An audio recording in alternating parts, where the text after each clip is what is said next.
next we will discuss on stuck at faults. So, when a line is stuck at a particular value, when we are talking about digital circuits, so naturally this stuck at value can be stuck at 0 or stuck at 1. So, it is taken as the line is permanently 0 or permanently 1. So, this may be manifestation of some defect, like a line getting shorted with the supply line, power supply line. So, that way it is stuck at 1. Similarly, a line getting shorted with the ground line. So, that may be reflected as a stuck at 0. So, the physical defects are modeled as these faults, stuck at 0 fault and stuck at 1 fault. So, in under this stuck at fault model, number of fault types, that is k equal to 2. So, this is an example circuit where you can see that okay, we have got if 2 AND gates, 1 OR gate and 1 inverter. So, it is realizing the function A B or B bar C. Now, in this case, so there are altogether 9 lines. So, the fault sites equal to n equal to 9. So, 1, 2, 3, 4, 5, 6, 7, 8 and 9. So, there are 9 points at which their fault can occur. So, this all this A, B, C, D, E, F, G, H, I. So, they are identifying them. Now, so each of these lines it can be permanently stuck at 1 or permanently stuck at 0. As a result, there can be 2 faults associated with every line. So, altogether if I consider only single faults, so there are 2 into 9, that is total 18 faults are possible. Now, if we just consider the truth table for this for occurrence of these faults. So, this x1, x2, x3. So, this side we have listed all the inputs, all possible input patterns that can come. So, this next line y, next row y. So, it identifies the fault free responses. So, if there is no fault in the circuit, so this is the type of response that we get. Now, if A is stuck at 0, then this particular pattern 0 0 0, the response is same as the original good circuit, because A is stuck at 0 and in this case I am applying 0 to x1, that is 0 to A. So, naturally there cannot be any distinction. So, all these cases 0 0 0 to 1 0 1, the response remains same as the good circuit. However, for these two patterns 1 1 0 and 1 1 1, the pattern, the result is different. So, value of y is different. In this case good circuit is 1 and bad circuit is 0, similarly here. So, we see that this truth table, from this truth table we can identify all these boxes where it has been colored gray. So, though where there the response is differing from the good circuit response. So, that way that fault can be detected by the corresponding pattern. Now, faulty circuit differs from good circuit. So, if the test vectors are valid test vectors, like this 0 1 1 is a valid test vector when we are talking about this A stuck at 1 fault. So, the fault free response is 0 and faulty response is 1. Now, some vectors they are termed as necessary vectors. So, necessary vectors are those vectors that are must for detecting some fault. For example, this F stuck at 1. So, this F stuck at 1 fault. So, this is detected by this particular pattern 0 1 1, and if you look into this row carefully, you will see that none of the other test patterns can detect this particular fault F stuck at 1. So, that way F stuck at 1 becomes a necessary vector. So, any test vector set that does not include this particular pattern 0 1 1. So, for that test vector set, it will not be able to detect this particular fault F stuck at 1. So, that way it is a necessary vector. Similarly, E stuck at 0. So, that is also detected by this particular vector. So, E stuck at 0. So, this one. So, here also it is detected by 0 1 1. So, that way 0 1 1 becomes a necessary vector. Similarly, 1 0 0 detects D stuck at 1. So, all together, so can detect total of 10 faults, and this 0 0 1 and 1 1 0 detect the remaining 8 faults. So, this is the all the in this case we are lucky, because applying this test pattern set. So, all 0 to all 1, we could detect all possible faults in the circuit. This has happened because the circuit does not have any redundancy. If the circuit had redundancy, then of course, this will not be the case. For there will be certain faults which will not be detected whatever test pattern we apply to the circuit. But in this case, this is not redundant. As a result, we could detect all the faults. Now, another thing is the set of equivalent faults. Now, there are certain faults like say this A stuck at 0 and D stuck at 0. So, if you look into these two faults, you see that their responses are exactly same, their responses are exactly same for all the test vectors, like it is 0 1 0 0 0 1 0 0, here also it is 0 1 0 0 0 1 0 0. So, that way responses are same. So, with in none of these test pattern can distinguish whether a fault that has occurred, whether it is A stuck at 0 or D stuck at 0. So, these two faults cannot be distinguished. So, that makes an equivalent class of faults. So, if we look there are more such faults like say A stuck at 0, then this D stuck at 0 and G stuck at 0, they form one equivalency class. Similarly, we have say these faults G stuck at 1, H stuck at 1 and this one this I stuck at 1. So, they form another equivalency class, because for all the applied test patterns the responses are same. So, we cannot tell distinctively the which fault has exactly occurred. So, we cannot distinguish between all those faults. So, these faults are equivalent faults. So, there is no point trying to differentiate between equivalent faults. So, we from this equivalent set we can consider only one fault for test generation, and knowing fully well that the remaining faults are also detected by this pattern, though we cannot say very distinctively which one of them have occurred. Now, you can come up with a formula that says a number of such collapsed faults. So, collapsed fault means when you have removed all these equivalent fault from all equivalency classes, I have taken only one fault. So, in that case the number of collapsed faults is given by 2 into primary input plus fan out stems plus number of gate inputs minus number of inverters. So, this formula it can give us the number of collapsed faults in a circuit. So, in the previous example that we had, so number of collapsed fault equal to 10, primary input is 1. So, there is only one primary output is 1, the y only. Similarly, fan out stem is 1, because there is only one point where there is a fan out. So, this point there is a fan out. Then we have Gi equal to 7, Gi is the number of gate inputs. So, 1 2 3 4 5 6 and this inverter 1 7. So, there are 7 inputs that are there. So, and Ni number of inverters equal to 1. So, if you put into this formula, the value turns out to be 10. So, that way this formula can give us number of collapsed faults for any circuit under stuck-at fault model.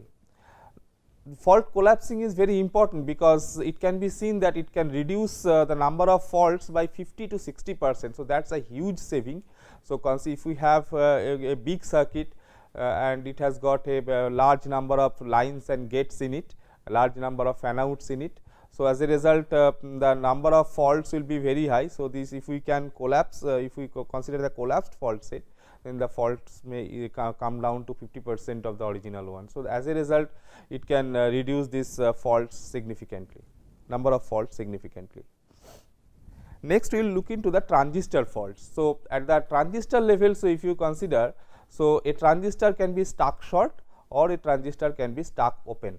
So, stuck short means there is a short between this drain and supply drain and source lines, and stuck open means there is a this transistor is open. So, this connection is not there to the gate. So, as a result whatever input we apply here, that does not reach this gate, and until unless this gate gets enough potential, no channel is established between the drain and source. As a result the transistor is taken as open. So, there are two types of faults that we will consider for transistors. One is called stuck short fault, another is called stuck open fault. So, here also k is equal to 2, and for this example circuits number of, there are 4 transistors. So, 4 transistors, so there are 4 faulty sites, n equal to 4, and number of single faults. So, each of them can be stuck open or stuck short. So, total number of faults is 2 into 4, that is 8. Now, if you apply some test pattern like say AB are the 2 inputs to this NOR gate, 2 input NOR gate. So, this 0 0 0 1 1 0 1 1. So, these are the combinations. So, in under fault free condition, so this is the output 1 0 0 0. Now, if N1 is stuck open, so this transistor is open. So, whenever A is equal to 1, so whenever A is equal to 1, so this case, so this transistor will not be able to conduct. So, if this transistor is unable to conduct and N2, if N2 is 0. So, if N2 is 0, that means there is no path through this N2. As a result, this point Z, so it will continue to remember its previous value. So, there is no discharging path for this Z. So, as a result, Z will continue to remember its previous value. That is why N stuck at open. So, this last Z value will be remembered.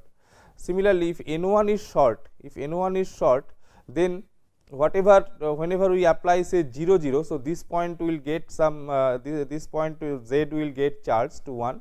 However, since this transistor is short, so there will be a current flow through this. So, if we detect this current flow through this IDDQ test, so we will come to that later. So, we can measure the quiescent current flowing through the device, and ideally if the transistors are all okay, then when putting A and B both equal to 0, these transistors will be off. So, only a very small amount of leakage current should flow from through these transistors. So, but if this transistor is stuck short, then naturally the amount of current flowing will be larger. So, this way this IDDQ test can measure the current that is flowing through the device, and accordingly it can detect if there is a fault in the transistors. So, this way all these transistor faults can be characterized, and we can infer like which of them have occurred by looking into the corresponding patterns and the responses. So, the stuck short faults caused conducting path from VDD to VSS, as we have already said. So, can be detected by monitoring steady state power supply current IDDQ. So, this is the IDDQ is the current flowing through the device. So, if there is a stuck short, then we can do this thing. Stuck open faults, it will cause output node to store last voltage level, that we have seen, like this transistor is open and this is off, then this will remember the last value. Now, if we want to detect this stuck open faults, then naturally we will require two vectors, okay, because first of all this Z, it should attain some voltage level. So, that has to be done. So, for that pattern, for that purpose we have to apply 0 0 here. So, that these two transistors are on and this Z gets charged to some value, and after that we apply 1 0. So, that we expect that Z will get discharged via N1. So, if N1 is stuck open, then naturally the discharging will not happen. So, it will remember the previous value. So, the stuck short fault can be detected by this IDDQ test, and this stuck open faults, for that we need to apply two successive test patterns, for one for exciting the fault and another for detecting the fault. So, in case of transistors, so you can come up with a formula, number of collapsed faults is twice number of transistors minus number of series transistors plus number of groups of series transistors, number of parallel transistors and number of groups of parallel transistors. So, you can put into this formula and see what is the number of collapsed faults. So, for this particular circuit that we are considering, so we have got 4 transistors, number of series transistors is 2, GS is the number of groups of series transistors, one group of series transistors, so that is 1, TP is the number of parallel transistors, so that is again 2, and GP is the number of groups of parallel transistors, that is equal to 1. So, if you put into this formula, it turns out to be 6. So, there are 6 equivalent non-equivalent faults that we need to consider. Again, fault collapsing can reduce number of transistor faults by 25 to 35%. So, that is a huge reduction in the number of faults, assuming the considering the fact that a circuit, when you are considering at a transistor level. So, at transistor level the number of transistors is much higher compared to say the corresponding gate count when you are considering the stuck at fault model. So, naturally 25 to 35% saving is saving large number of transistor checks. For the wires, so wires may be open or wires may be shorted. So, open wire means it the interconnecting opens in wires interconnecting transistors to form gates behave like transistor stuck open fault. So, if we open if a line is broken, okay, so it will behave like transistor as if that, okay, it has got one side of it. So, if this is a wire and there is a break at this point. So, this side I have got one part, this side I have got one part, and then this is, and as if this it can be modeled as a transistor fault, because if there is a gate here, if I apply some gate voltage, then this channel will get established. So, as a result, this will behave as a transistor in that case. So, we can say that this opens in wires interconnecting transistors to form gates behave like transistor stuck open faults. Similarly, opens in wires interconnecting gates to form circuit behave like stuck at faults. So,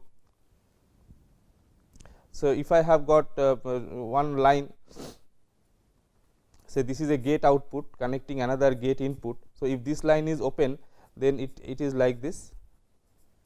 So, this is depending upon the logic, depending upon the technology family that we are considering. So, this line is open. So, this line is open. So, this can be treated as logic low or logic high depending upon the technology we have.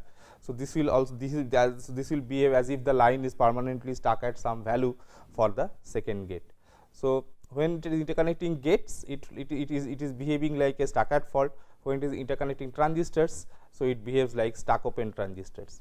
So, naturally we can have test vectors for detecting transistors and stuck at faults for checking this wire faults, open faults. Similarly, shorts to an adjacent wire. So, two wires may be shorted. So, I have got one wire running like this, another wire running like this.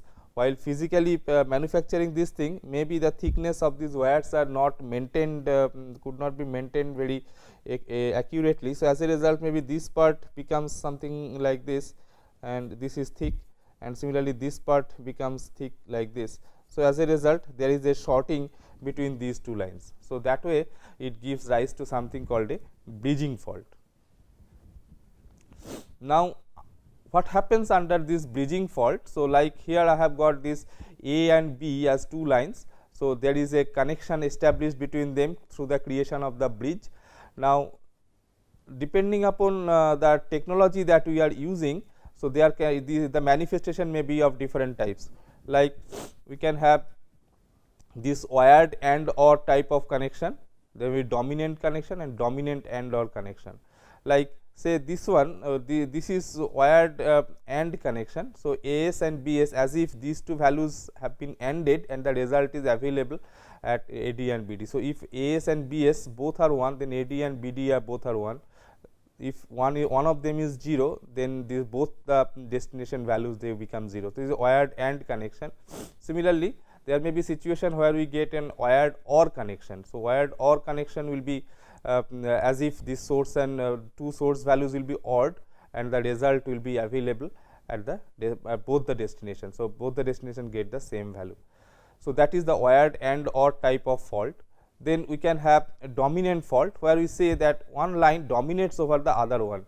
So, this A line dominates over B line. So, that is as if it can be modeled as if there is a connection established with this A line and this B line is broken at this point. So, A dominates B. Similarly, we have B dominates A. So, like this. So, then we have got dominant AND OR faults. So, A dominant and B. So, A is there and B is there, and this ANDing of them it is becoming the B's destination. A continues with the previous value. So, unlike this wired AND connection where it was just it was affecting both the lines, here the shorting affects only the B line, not the A line. Similarly, this A dominant or B. So, this connection, so this will the B line will get dominated by A, and this A continues to at its previous value, but this is dominated by this OR function, and the other way B dominant A and B dominant or B dominant and A and B dominant or A. So, these are possible. So, accordingly we can get this truth table, and in this case also if we want to detect this type of faults, then we have to take help of this IDDQ testing, which measures the current flowing through the line. So, these are the different types of faults that we can have, and you see that this wired AND connection. So, in this case, so this both of them becomes 0, whereas these destinations are supposed to be 1. Okay. So, that way it can be detected. Another class of faults which are known as delay faults, and also there is something called a crosstalk. So, delay fault means a circuit as far as its function is concerned, it functions properly, but the timing is a problem, like it does not produce the output within the desired time. So, it has got problem, because if the output of a certain stage of logic does not come up within the desired time. So, when that output is fed as input to the next level, so it may be that next level will be considering the value before it has settled. So, as a result we have got problem in the setting of values. So, that type of fault. So, they are delay faults that are occurring. So, delay fault can be modeled using cumulative propagation delay, that is one type of fault, and there may be delays and glitches. So, that can be caused by crosstalk. So, crosstalk means when there are two lines running parallelly, then these lines may be one line value may be affecting the other line. So, we have got path delay fault. So, path delay fault is the cumulative propagation delay through the circuit. So, there are for detecting such faults. So, we have to have two test vectors. The first test vector will set the value output value at some point, like say in this particular case. So, if we apply the pattern 0 1 1. So, this value becomes 0, this value becomes 1. So, sorry, this value is also 0 1 1. So, this is inverter. So, this also becomes 0. So, as a result overall I get a value of 0 at the output. And now, if I apply the pattern 0 0 1, and this inverter has got some amount of delay. So, 2 unit, whereas these AND gates they have got delay of 3 units, and this has got a delay of 2 units. Then for some amount of time, so it will be so that though the result is expected within this, if the delay was not there, the result is expected immediately, but now the result will come after time 7. At t equal to 7 this transition occurs, whereas at t equal to 0 the output has the input x 2 has changed from 1 to 0, but in at t equal to 7 only we get this. So, this is the delay that we have. So, that delay may or may not be acceptable depending upon the circuit specification. Why this thing happen? This thing happened because due to the delays of individual gates, plus if I have got a number of lines running parallelly, signal lines running parallelly, then there may be the effect of one line coming on to other lines. So, one line may force other lines transition either positively or negatively. Another type of faults which are common in memories. So, they are called pattern sensitivity and coupling faults. They are common in high density memories. So, pattern sensitivity fault. So, this actually what it says is the content of a memory cell is affected by contents of neighboring cells, and there is a coupling fault which says that the transition in contents of one memory cell causes change in the contents of another memory cell. So, what we actually mean is, suppose this is a memory. So, memory is bit organized. So, these are the rows and say these are the columns. Now, if we are considering say value at this point, value at this cell. So, it may be that due to some manufacturing defect I cannot change this independently. So, if I want to put, if this value, all these values are say 1 and say this value is 0, then this value automatically becomes 1. So, that way there is a pattern sensitivity fault. So, certain pattern in its neighborhood may force a point to go to some other value. And another difficulty is the transition fault or coupling fault, means if I want to change a location's value, again it's the same thing. Suppose I want to change this location value from 0 to 1, it may so happen that when I am doing this thing, so this location value also changes. Okay, so, this is known as the coupling fault. So, this it is common in memory cells of high density RAMs, and this pattern sensitivity fault. So, it contents of cell affected by contents of neighboring cells, and this coupling fault means the transition in one cell causes change in another cell. Now, how to detect this type of faults? For detecting this type of faults, so we have to we have got a special type of testing technique which are specific for memories, which so one such testing is known as merge test. So, in merge test, what we do, we write some pattern to the memory cells and try to read the content and see whether this has been checked properly, this has been done properly or not. So, this is one possible merge test sequence. What it says is W0 means I will write 0, and then this up arrow and down. So, so if there is an up arrow means I will be writing in increasing order address. Similarly, this down arrow means I will write in the decreasing order address. So, it says that if we it can, since it is a both directional bidirectional arrow. So, I can just do it in any sequence that I want. So, if I decide that I will do it in the upward address direction. So, first for the lowest cell I will write a 0 there, then the next cell, then the next cell, this way I will go on writing all the cells the 0 values. Then once it is done, I will come to the next element. The next element cell tells that from the highest address to the lowest address, we first do a read operation, and in the read operation we are expecting a 0 to be read, because previously we have written a 0, and after reading this 0, that cell's content is changed to 1.